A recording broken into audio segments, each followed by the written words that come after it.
আসসালামু আলাইকুম ভাইয়া। আপনাকে অনেক অনেক ধন্যবাদ আমাকে এত সুন্দর করে একটি কমেন্ট করার জন্য। ভাইয়া আপনি কি 10 টাকার বেশি দান করতে পারলেন না?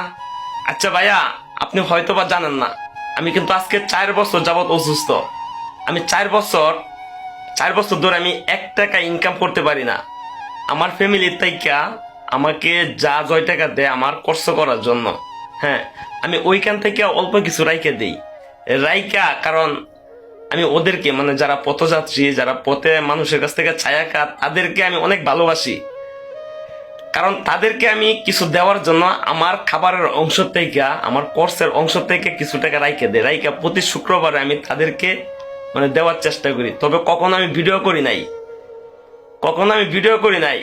আমি 4বার অপারেশন করছি, আমি সুস্থ হই নাই।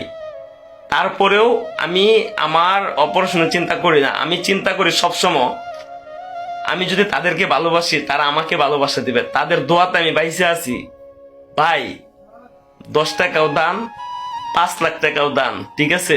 আপনি হয়তোবা কখনো 10 টাকা দান করেন নাই, আপনি হয়তোবা 5-10 লাখ টাকা দান করছেন, সেজন্য আপনি বলতেছেন 10 টাকার বেশি দান করতে পারলেন না। ভাই, একটা গরিব মানুষকে, মানে একটা ভিক্ষুককে আপনি 10 টাকা দান করে দেখেন, ওই কতটা খুশি হয়।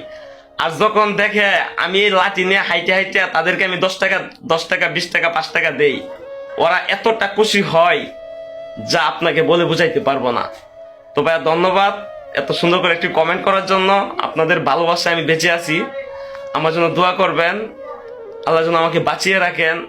আমি আপনাদের এগুলা কমেন্ট যেন সবসময় দেখতে পারি। ভালো থাকবেন, সুস্থ থাকবেন। আপনার জন্য আমি সবসময় দোয়া করি। আসসালামু আলাইকুম।